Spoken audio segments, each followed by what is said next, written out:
Okay, so hi. So today I have the pleasure of chatting with Rosana de Oliveira Gomes, who is a lead machine learning engineer at Omdena.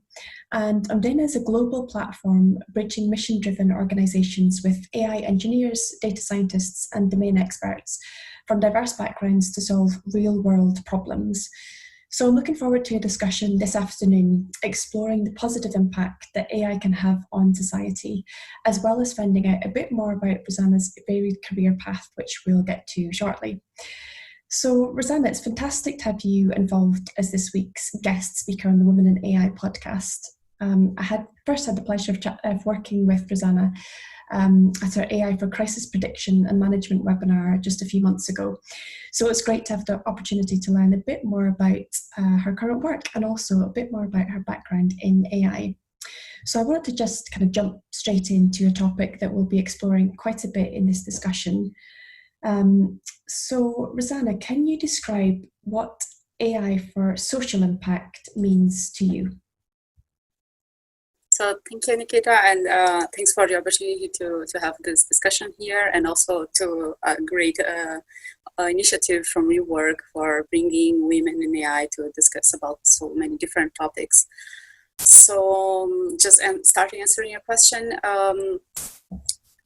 the thing is that AI is all over the world right now. There's this big hype about AI, right? So, and of course, everything we do, whether it's finance or marketing or business or something more like medical, this all has impact in society. But I think that usually this umbrella of AI for good or AI for social impact means to have a positive impact in the world, and that the outcomes of AI can help people. And what do you think are some of the most urgent challenges faced by humanity that AI can try at least to help tackle? Mm-hmm. So I think two main challenges are, so right now we are in the middle of a pandemic, and we have all the challenges from medical and healthcare, and we can really, AI can be really powerful to help to, just speed up the process. And the second one, which is actually probably the toughest one that we have in this century, is the climate crisis. So this is actually the reason why I chose to change careers. And within the climate crisis, you have lots of collateral damage that is caused by it. So you can use AI for example, for renewable energies to just reduce our CO2 emissions. But it can also be used for all these collateral damages, such as, for example, you have extreme weather events such as cyclones or hurricanes, and AI can help with disaster response operations, and also with agriculture when you have droughts and floods that are supposed to be happening more often in the century. So these are all applications, and there are many others, but just to mention a few. And that kind of links on to one of the topics I mentioned at the beginning. So you have quite a varied background. Can you share a bit more about your story on your transition from astrophysics into the AI for social good space? For sure. Yeah, this is a rather long story, but a very nice one. And so actually, since I was a child, I wanted to be an astronomer. So I found out that the sun was dying, but it's like in billions of years, and I was like, oh my god, I need to do something about it. And so I decided to study astronomy, and this is what I did for many years. So I've been in academia for more than 10 years, and I was doing research in astrophysics. And during my PhD, I came to Germany. So I came to do an internship in the Frankfurt Institute of Advanced Studies in Frankfurt. And this is an interdisciplinary institute. And this was the first time that I was not only interacting with people from physics, but also with people with several other backgrounds. And, people from neuroscience, people from math, and then they were all applying their knowledge to other problems in the world. And this is kind of like opened my mind to realize how many other things are out there and how many of those skills that I have can actually contribute to the world. And this was also in 2014 when I came to this institute. And back then, in 2015, we had the Paris Agreement for for reducing CO2 emissions and try to help fighting climate change. And I think all these things together kind of started to resonate with me, and I started to understand what is possible to do as a scientist and even as someone with a more technical background, because those things sometimes are seen maybe as more like a humanitarian things or humanities problems. And to see that as a scientist, you can actually contribute a lot to society as well is quite interesting. So this is the story. And then I also had my mentor. So my supervisor, my PhD supervisor here in Germany, he was very, also himself, he was working in astrophysics, but he was also working with renewable energies and other fields as well, also deep learning. So being in this institute actually kind of made me realize the broader applications of my knowledge. And thanks to my boss, I also could start working with deep learning and seeing other possibilities. And unfortunately, he passed away last year. So this was something that was very unexpected. And this was the moment that I actually realized I can either continue doing research in academia, or I can actually go outside of academia and try to do something more applicable to the world. And so that's basically how I decided at the end of last year, when all the students that were still in the group ended their masters. I was helping them with all the situation with we losing our boss and so on. So I was the postdoc there in the group, and then I was helping them. And then when they all finished, I thought, okay, so now I'm gonna take a break and take like kind of like a sabbatical, if you want, to find out what is out there for me to do in the world. And this is how I came across Omdena, actually. And since March this year, I've been working with them, and I've been working already in several topics, both in the field of AI, but also in the field of AI for good, such as disaster response and online abuse of children, and sustainability, and so on. So it's been quite a beautiful journey so far. Certainly has. It's such an interesting background, and something that comes up quite a lot on our podcast, as well as at our actual events, is exploring that link and route between kind of academia into more real world applications, I guess. So from your experience, what skills can be transferred from academia into the field of AI? So of course, like when we talk about academia, you have all sorts of fields out there. But specifically, I can talk about my field. So I have a background in theoretical physics, which was applied to astrophysics. So there is whoever has this scientific background already has a lot of knowledge regarding data science, even if when they don't realize, because if you're in a lab, even if you're doing simulations or if you're doing something more experimental, you will be dealing with data. So everything you do is data analysis, if you want. So you are a professional analyst for many years usually. But actually, what was very surprising to me was to realize that, I was already expecting that all the knowledge that I had in terms of math and statistics and so on would be very helpful in programming as well. But realizing that the soft skills that you have, that you learn, so if you are in academia, you are already used to communicate your work in conferences. You are used to being projects, international projects as well. And if you are more senior, you already have a lot of experience with leadership and with, for example, mentoring students or carrying out your own independent research. And I think this skills, apart from critical thinking and just having this problem solving approach, these are actually more important than the technical knowledge, because this you can just take an online course and learn it fast. Yeah, I think that's applicable to lots of similar jobs and situations. But so touching back on the AI for good topic, what are the key challenges that you've come across when practicing AI for social good? So yeah, when we talk about AI for social good, of course, this can be done in the level of startups that have like a kind of a society-oriented goals, such as renewable energies or mobility or something like this. We can also have this in big tech companies with technical applications and so on. But you have a lot of AI for good happening in NGOs. And in this circle, I think there's still a lot of challenges, and I think it's mostly related to this very traditional institutions. So sometimes you're talking about institutions that exist for hundreds of years, and they've been doing things in one way, and then and there's also this entire hype about AI. So I think sometimes people look at AI as in a little bit suspicious way of what can be done. And sometimes you even have to use like different words such as technology or innovation to just not use the word AI, because people get a bit, taken aback.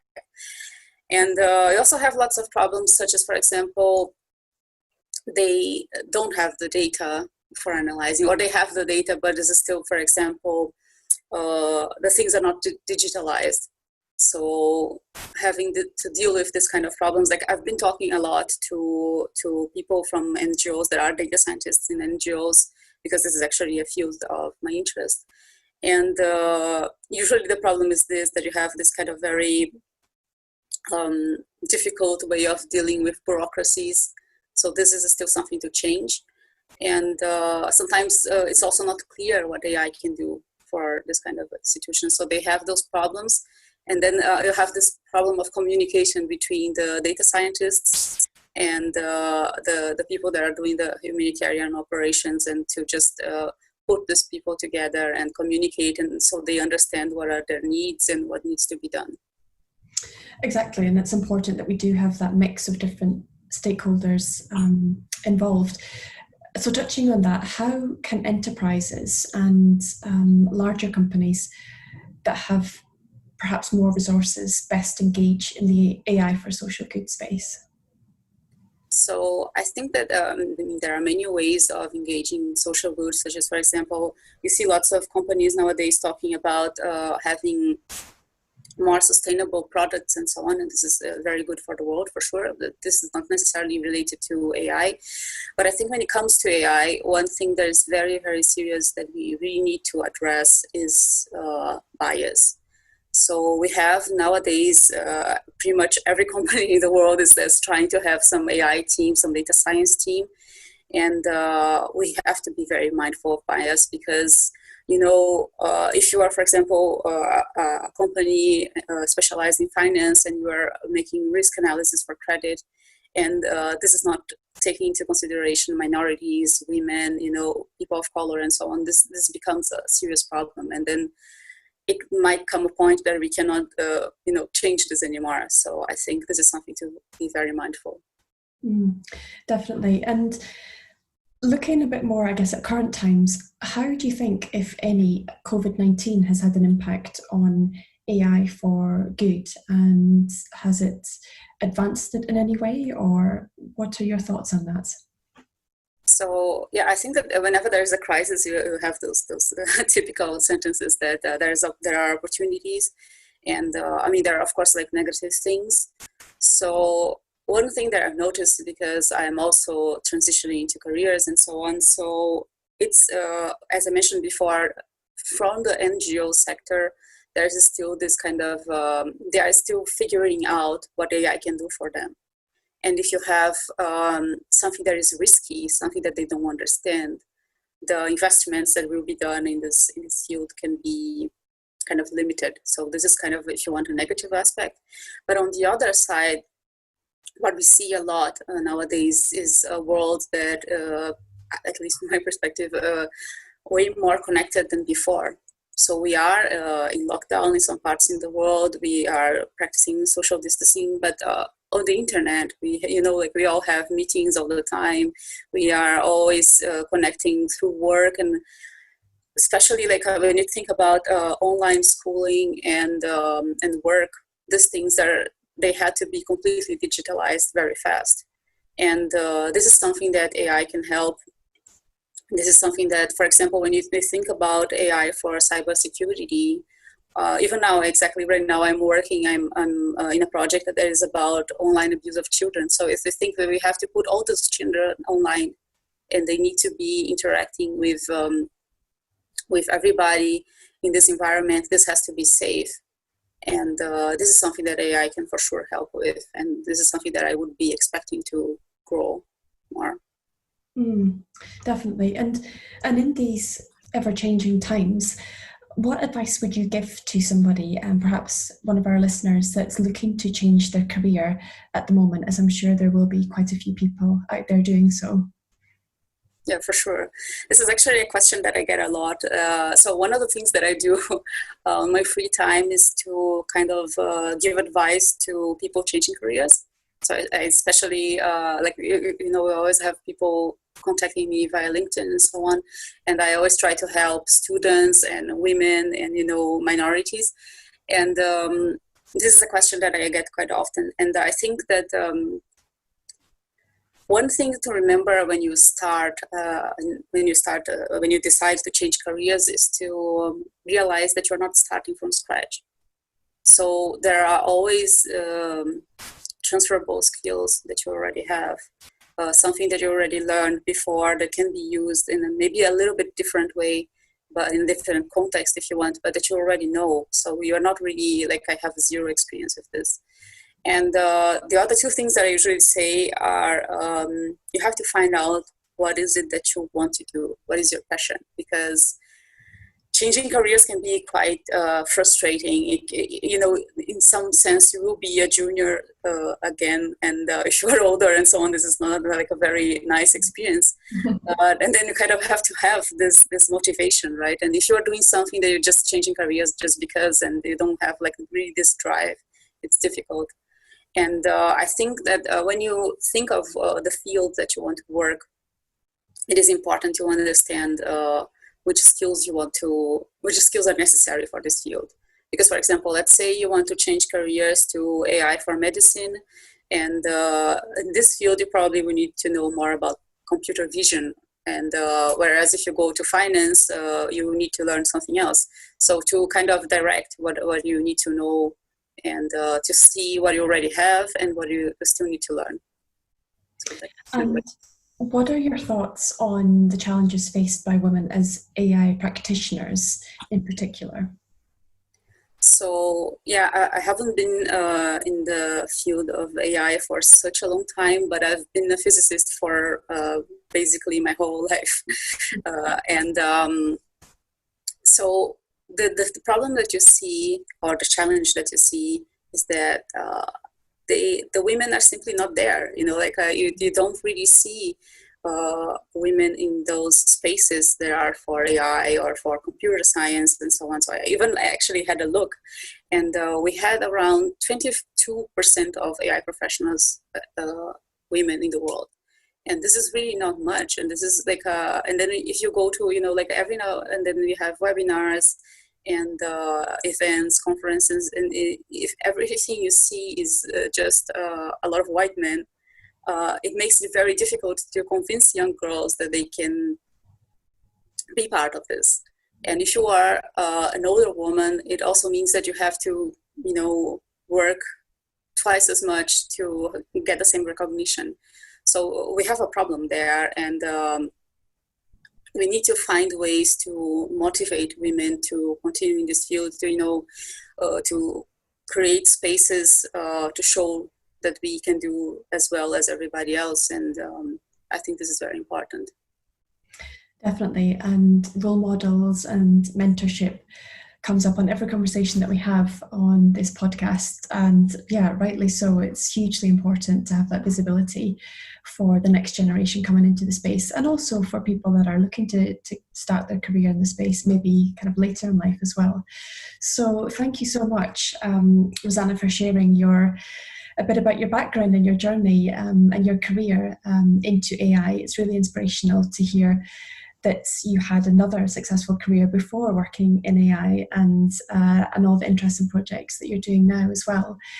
So for any of our listeners that would like to get in touch with you or to find out a bit more about your work, what's the best way to do that? Is it Twitter or LinkedIn, or what do you think is the best way for them to contact you? So yeah, thanks for having me, and this is a very interesting conversation. I think the best way to contact me is via LinkedIn, and I also have my email there. So if you just want to reach out and say hi, and then I usually reply in a couple of days at most. Fantastic. Well, we'll share the details with that in the notes below on the podcast page. But thank you again. It's been fantastic to speak to you. And hopefully we'll catch you again in a few months' time to hear a bit more about where your work has led to. Thank you. Thank you. Thanks very much.